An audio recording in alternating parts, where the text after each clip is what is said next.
त्रिपुरा प्रदेश कांग्रेस नि फासिंथि मेहेंगाय मुग बारनो बसकांगो तनि बुई पेट्रोल डिजेल ते नांगमनि माने खनै सीएनजी गैस साकाव रांमारि बरक अमनतुई खास हाजागै काशा हिमपो तो खलायका आबनि यागलो पुलिस हेडक्वार्टर बसकांगो ककना रखा कसाम एमएलए सुदीप राय बर्मन পরিস্থিতির মধ্যে দিয়ে প্রতিদিন জীবনযাপন করছে। একদিকে হচ্ছে স্বৈরাচারী মনোভাব সম্পন্ন একটি সরকার কেন্দ্রে এবং রাজ্যে, আরেকদিকে নির্বাচনী বৈতরণী পার হওয়ার পর অস্বাভাবিকভাবে পেট্রোল পণ্যের মূল্য বৃদ্ধি এবং তার সাথে নিত্য প্রয়োজনীয় সামগ্রিক যে আকাশ ছোঁয়া মূল্য বৃদ্ধি হচ্ছে, এই পরিস্থিতির প্রেক্ষিতে কংগ্রেস জাতীয় কংগ্রেস বসে থাকতে পারে না। একমাত্র জাতীয় কংগ্রেসই হচ্ছে মানুষের মনোভাবকে সম্মান দিয়ে আন্দোলন সূচি ঠিক করে এবং আজকে দেশ জুড়ে এই পেট্রোপণ্য এবং নিত্য প্রয়োজনীয় সামগ্রিক যে আকাশ ছোঁয়া মূল্যবৃদ্ধি হচ্ছে, তার প্রেক্ষিতে সারা দেশ জুড়ে আন্দোলন সংগঠিত হচ্ছে। 2014 সালে আপনাদের স্মরণ শক্তিকে আমি একটু ঘাটাতে চাইছি। 2014 সাল তখন প্রধানমন্ত্রী শুরুর দিক দিয়ে প্রধানমন্ত্রী ডক্টর মনমোহন সিং, নির্বাচনে প্রধানমন্ত্রীর চেহারা নরেন্দ্র মোদী কি বললেন? अच्छे दिन आएंगे। মন্ডলের কার্যকর্তা রাজ্যের অবস্থা নিয়ে আলোচনা হচ্ছিল, সে আমাকে আস্তে আস্তে বলল, রিটায়ার্ড পুলিশ ডিএসপি নয় বনমালীপুরে, আমি দায়িত্ব নিয়ে বলছি, চ্যালেঞ্জ করলে মুখ্যমন্ত্রীর নাম আমি বলে দেবো, তাকে নিয়ে সাংবাদিক সম্মেলন করাবো। বলছে, স্যার আমি মন্ডলের রিটায়ারমেন্টের পরে, আমি তো রিটায়ার্ড ডিএসপি। কিছুদিন আগে মন্ডলে মিটিং ডাকা হলো, মুখ্যমন্ত্রী এসে বললেন যে কলেজের নতুন নতুন ছাত্রদের ধরতে হবে, যারা এখন কলেজ থেকে বেরোবে তাদের শুধু খুব একটা বেশি পাত্তা দেবেন না, কারণ এই যে বেরোবে এখন আমাদেরকে চাপ সৃষ্টি করবে, চাকরি দাও, কর্মসংস্থান দাও, চাকরি দাও। নতুন যারা ঢুকলো তাদেরকে তোমরা ব্রেন ওয়াশ করো, তাদের দিয়ে সমস্ত হামলা হুজ্জতি সমস্ত অন্যায় কাজগুলো তাদেরকে দিয়ে করাও। তারা পাশ করতে করতে কমসে কম 3 বছর লাগবে। কাজে 3 বছর ওই সমস্ত ওই যে কলেজের ছাত্রছাত্রীদের তোমরা ইউটিলাইজ করো, ইনজেক্টেবল সিরিঞ্জের মতো ইউজ অ্যান্ড থ্রো। যৌবন, এই যৌবন ছাত্র এবং যৌবনের যুবাদের যৌবনটাকে তারা বিপথে পরিচালিত করছে। বন্ধুরা, আমি ওই সমস্ত বন্ধুদের কাছে করতে পারেন ভারতীয় জনতা পার্টি, কিন্তু আপনিও আমাদের রাজ্যের ছেলে, রাজ্যের সন্তান। কষ্ট হয় যখন আপনাদেরকে কেউ অল্প পয়সা রোজগারের ধান্দা দিয়ে অসামাজিক যে মুহূর্তটা আপনাদের পেছনে লেগে যাচ্ছে, একবারও ভাবছেন না, একবারও ভাবছেন না মা বাবার যে বেদনা, মা বাবার যে কষ্ট, আপনারা সেটা ভাবতে পারছেন না, উপলব্ধি করার সুযোগ নেই। কারণ নেশায় যে আপনাদেরকে ডুবিয়ে রেখেছে এই সরকার, এই দল। ভাবা যায় রাজনীতি আমরা করেছি, বিরোধী দলই তো বেশিরভাগ সময়টা কাটালাম। কোনদিন তো যারা বিরোধী দলের বয়োজ্যেষ্ঠ লোক, আপনি ছাড়া, মাথা হেড করা ছাড়া, তাদের সঙ্গে ভালোভাবে তো কথা বলি সর্বদাই। আর এখন নাতির সমান বয়সী ছেলে, দাদুর সমান বয়সী লোককে মারধর করে, শারীরিকভাবে লাঞ্ছিত করে, নিগৃহীত করে, যা খুশি অসভ্য গালাগাল দেয়, এটাই কি দেখার বাকি ছিল এই রাজ্য? দ্রব্যমূল্য, তখনকার সমাজে দ্রব্যমূল্য বৃদ্ধি হয়েছিল, যদি সুযোগ পাই সেটা রোধ করব এবং গরিব মেহনতি মানুষের কাছে এই নিত্য প্রয়োজনীয় সামগ্রী, ওষুধ সহ, গ্যাস সহ বিভিন্ন যে নিত্য প্রয়োজনীয় সামগ্রী, যা সব বললে আমি পৌঁছে দেব। अच्छे दिन आएंगे এই কথাগুলো যখন বলেছিলেন তখন গ্যাসের সিলিন্ডারের দাম ছিল 345 টাকার মতো আর আজকে এই গ্যাসের সিলিন্ডারের দাম আমাদের রাজ্যে প্রায় 1060 টাকা আমি যদি ভুল না বলে থাকি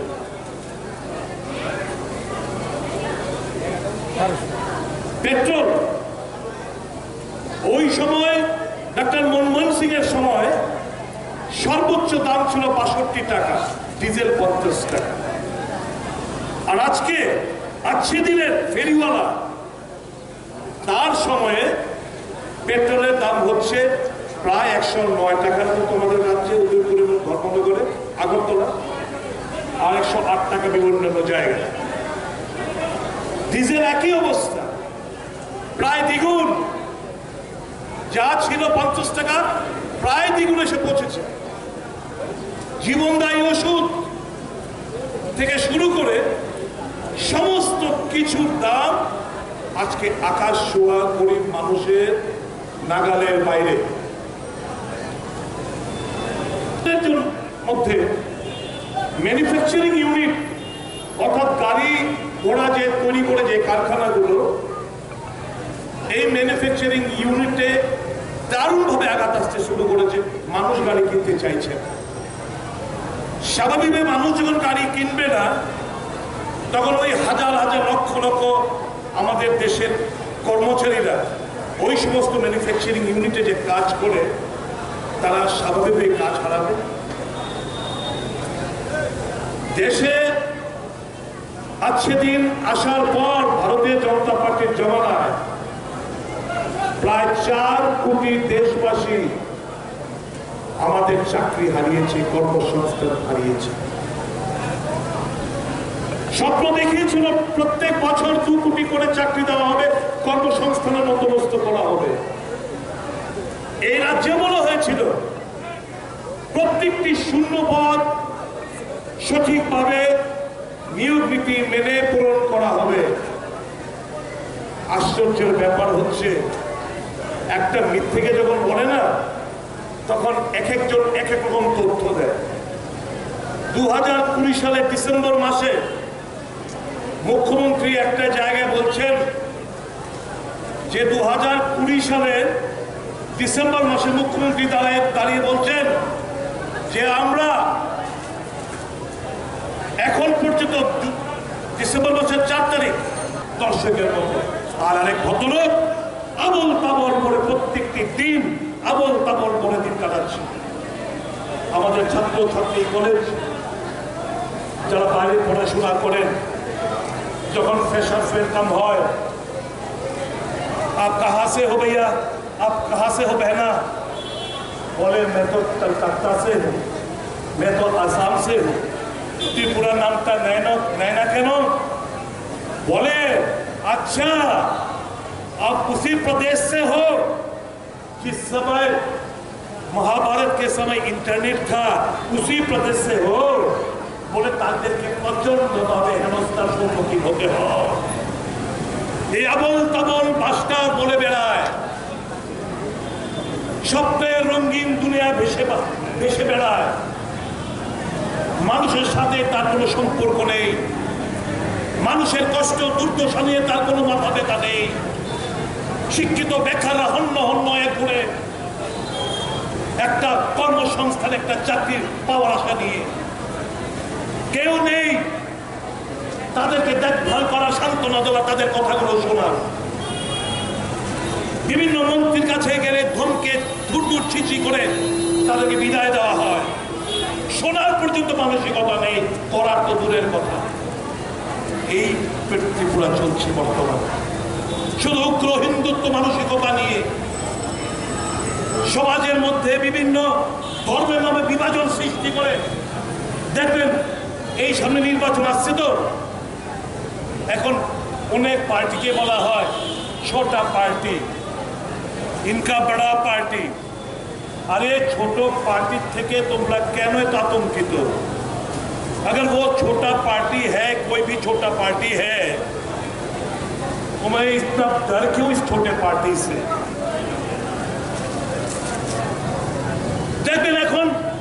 ত্রিপুরীর versus Jamatia, Jamatia versus Reang, Reang versus Darlong, Darlong versus 19টি সাবট্রাইব রয়েছে। এদের মধ্যে বিভাজন করার চেষ্টা করবে। আমি বলবো জনজাতি ভাই বন্ধুদের কাছে, ভারতীয় জনতা পার্টি কোনোদিন জনজাতিদের স্বার্থ সুরক্ষিত করবে না। কারণ আমি যখন অমিত ভাই শাহজিকে বললাম যে भाई साहब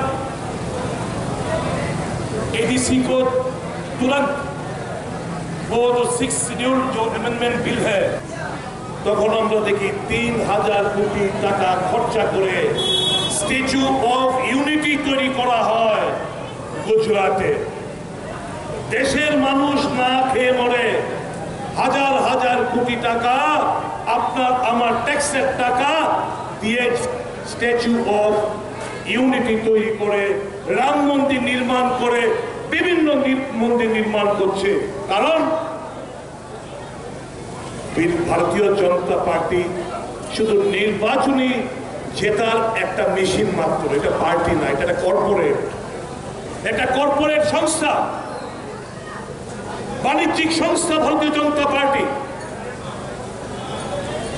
হাজার হাজার কোটি টাকা প্রত্যেকটি স্টেট থেকে আজকে সাইফেনিং হয়ে ড্রেনেজ হয়ে যাচ্ছে কেন্দ্রে। বড় বড় ঠিকাদারকে বহিরাজ্যে গুড়িয়ে আনা হচ্ছে। যেই ঠিকাদার আমাদের এই রাজ্যে রয়েছে, সেম নেচার অফ কাজ করতে সক্ষম তারা, কিন্তু না, বহিরাজ্যে থেকে উড়িয়ে এনে টেন্ডারের সময় এমন সব ক্রেডেনশিয়ালস ঢুকিয়ে দেওয়া হয় যাতে আমাদের রাজ্যের ঠিকাদাররা এতে অংশগ্রহণ করতে না পারেন। ডিলিংটা হয়ে যায় ওই রাজ্যের ঠিকাদারদের সাথে।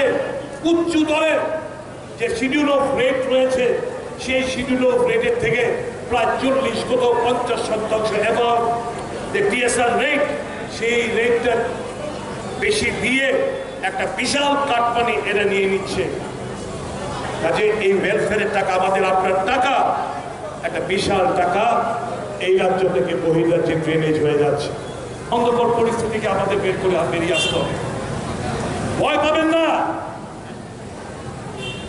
এরা হয়তো ভাবতে পারে যে সবাই সবার বিরুদ্ধে প্রার্থী দিব, আমাদের জয় সুনিশ্চিত। আমি দায়িত্ব নিয়ে বলতে পারি, যদি রাজনীতির একটু বুঝি, আগে বিজেপি একটা সিট আগে জিতে দেখা, খাতাটা খুলে দেখা আগে এই রাজ্যে। এই রাজ্যের মধ্যে তার আগামী নির্বাচন ওয়াশআউট হবে। এই ওয়াশআউটের ভয়েই তো আজকে গুন্ডা পাল্লা পুলিশের নিষ্ক্রিয় করে এই গুন্ডা পাল্লা নিয়ে দিচ্ছে। গণতন্ত্রের উপর যারা বিশ্বাস, মানুষের উপর যারা বিশ্বাস হয়েছে, তাদের বিরুদ্ধে কংগ্রেস দল একমাত্র এই চরম বিশৃঙ্খল অবস্থা থেকে দেশবাসীকে মুক্তি দিতে পারে, রাজ্যবাসীকে মুক্তি দিতে পারে। কংগ্রেস, এই রাজ্যের মানুষ একটা সময় সবাই তো কংগ্রেসই করত, তাদের ডিএনএ কংগ্রেস। আমার এই মঞ্চ থেকে আহ্বান থাকবে সকলের কাছে, ছেড়ে দিন এই রঙিন স্বপ্ন যে ভাজপা দেখাচ্ছে, কোনোদিন বাস্তবায়িত হবে না। ছেড়ে দিয়ে আসুন, ভয় পাবেন না। ব্যক্তি স্বার্থ ত্যাগ করার চিন্তা ভাবনা করুন। মানুষের স্বার্থে রাজনীতিটা করেছি এতকাল ধরে।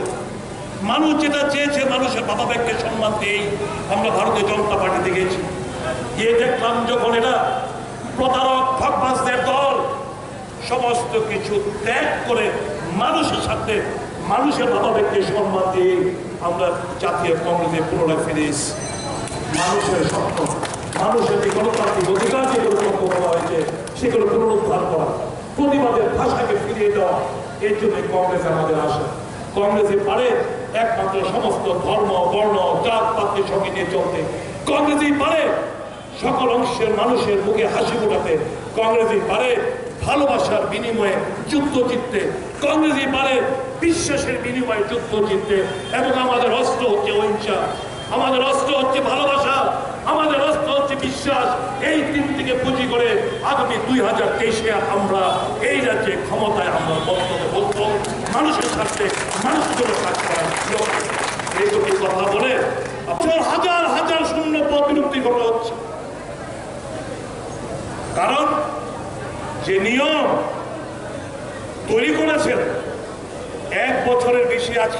রিটায়ারমেন্ট যায়, ঠিক 1 বছর পর্যন্ত এই পদটুকু জীবিত থাকবে। 1 বছরের মধ্যে যদি নিয়োগ না করে ওই ভ্যাকেন্সির এগেনস্টে এই পদটা বিলুপ্তি হয়ে যায়। পরবর্তী সময়ে আবার ফিনান্সের কনকারেন্স নিয়ে এই পদটা আবার জীবিত করতে হয়, অনেক কাঠখড় পড়তে হয়। এমন প্রতি বছর বছর কর্মচারীরা রিটায়ারমেন্টে যাচ্ছে, শূন্য পদগুলো পূরণ হচ্ছে না। আর এদিকে কলকারখানা দেখা নেই।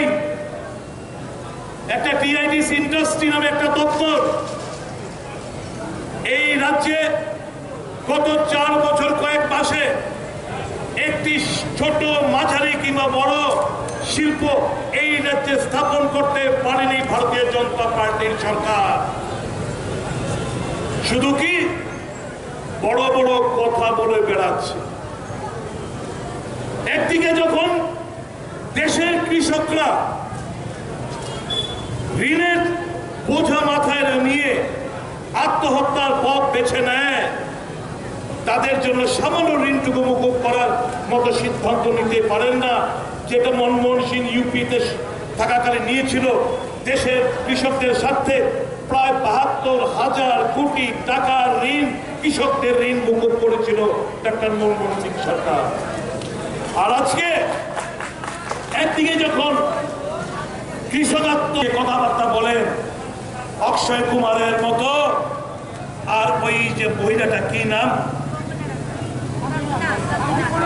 কঙ্গনা রানাওয়াতের মতো মোদীর ভক্ত নন, কাজে লাইনে আনতে হবে। তাকে ফাঁসানো হলো কয়েক গ্রাম যদি ধরে নেই, কয়েক গ্রাম তার সাথে পাশে পাওয়া গেছে, তার কাছে কিছুই পায়নি। আক্রোশমূলক, এই তো ফ্যাসিস্ট কায়দায় আক্রোশমূলক তাকে অনেকদিন জেলে থাকতে হয়েছে। নেশা কারবারে নেশাভোগ ত্রিপুরা করবে। থানার দারোগা বাবুরা রয়েছেন, আপনারা জানেন না, বাইপাসের মধ্যে যখন গাড়ি ট্রান্সফার হয় মাল সামগ্রিক, কোন মন্ত্রী কোন লেডি মিনিস্টার ফোন করেন, এই এত বড় সাহস তোর, আমার ভাইয়ের গাড়ি ধরেছিস? বলে না? আপনারা তার বেশি আমার কাছে খবরগুলো দেন। এই তো চলছে নেশা কারবারিতে জড়িত ভাজপার প্রথম সারের নেতৃত্ব থেকে একদম নিচুতলা কর্মীরাও পর্যন্ত বলছে নেশামুক্ত ত্রিপুরা গালেঙ্গা। এমন কোন গলি আছে, এমন কোন পাড়া আছে যেখানে গোটা কিংবা নেশার সামগ্রিক বিক্রি হয় না, অবাধে মদ্যপান হয় না? উশৃঙ্খলতার চরম সীমায় গিয়ে পৌঁছেছে। বলুন পুলিশ বাবুরা, কতটুকু করতে পারেছেন? It is a disgrace for you. এটা আপনাদের জন্য অপমানজনক। এই রাজ্যের ছেলে হেতাদের সন্তান আপনারা, যারা অফিসাররা রয়েছেন, এই রাজ্যের সন্তান তো আপনারা। সমাজটাকে কোন জায়গায় নিয়ে চলে যাচ্ছেন আপনারা? এই সমাজ ব্যবস্থা ভেঙে চুরমার হয়ে যাচ্ছে।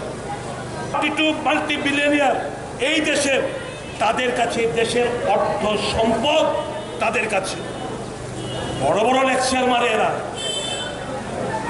बाहर से काला धन मंगवाएंगे, কোথায় গেল ফেলে ছেড়ে দিন। 15 লক্ষ টাকা টোকে এই সমস্ত পাটপাট ধান্দার লোক এরা বলবে কালা ধন যা সংখ্যা ছিল সুইস ব্যাংক সব বিভিন্ন ফরেন ব্যাংকে, তার সংখ্যাটা এখন দ্বিগুণ হয়ে গেছে। কোথায়? কোটি কোটি টাকা আজকে ব্যাংকের টাকা ফাঁকি দিয়ে যারা বিজেপির খুব কাছের লোক ছিল, তারা আজকে পগার পার, তাদেরকে আনার জন্য কোটি কোটি টাকা আপনার আমার ট্যাক্সের টাকা খরচা করা হচ্ছে।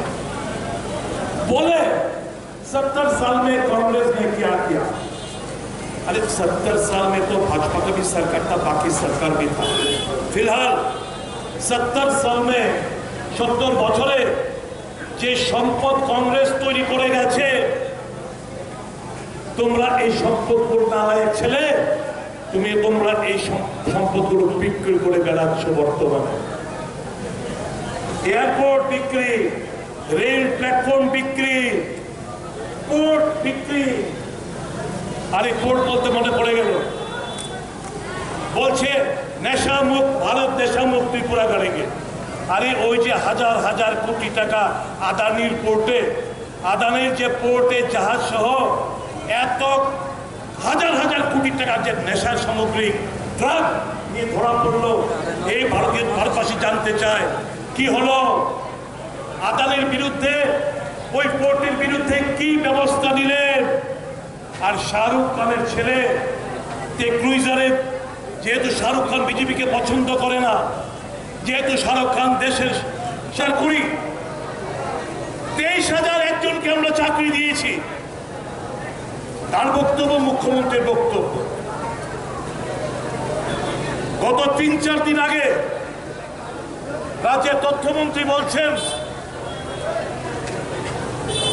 যে আনুমানিক 4,500 রেগুলার স্কেলে চাকরি দিয়েছি, কন্টিনজেন্ট এবং আউটসোর্সিং মিলে সর্বমোট 11,000 থেকে 11,500 হবে। তাহলে কোন বক্তব্যটা 2020-এ ডিসেম্বরের 4 তারিখ মুখ্যমন্ত্রীর দেওয়া যে 23,000 একজনের চাকরি হয়েছে, এই তথ্যটা সঠিক, নাকি সাম্প্রতিক 3-4 দিন আগে তথ্যমন্ত্রীর দেওয়া যে তথ্য সেটা সঠিক? আসল কথা দুটোই বেঠিক। ধারের কাছে, এই সংখ্যার ধারের কাছে নেই। অল্প কিছু চাকরি ওই টেটের মাধ্যমে শিক্ষা দপ্তরে দেওয়া হয়েছে, তাও এখন, এবং অনেক টেট পাস করা ছেলে মেয়েরা বসে রয়েছে যে চাকরি পাচ্ছে না। অথচ মুখ্যমন্ত্রী এবং শিক্ষামন্ত্রী বলছিলেন আমাদের রাজ্যে এত সংখ্যক শূন্যপদ বা 16,000 উপর পড়ে রয়েছে, আমরা লোক পাইলে নিয়োগ করার জন্য, কারণ টেট উত্তীর্ণ হতে পারে না। এখন টেট উত্তীর্ণ হয়ে বসে রয়েছে, টেট 1 টেট 2, কিন্তু তাদেরকে চাকরি সবাইকে একসাথে দিতে পারছে না সরকার, শূন্য পদ থাকা সত্ত্বেও।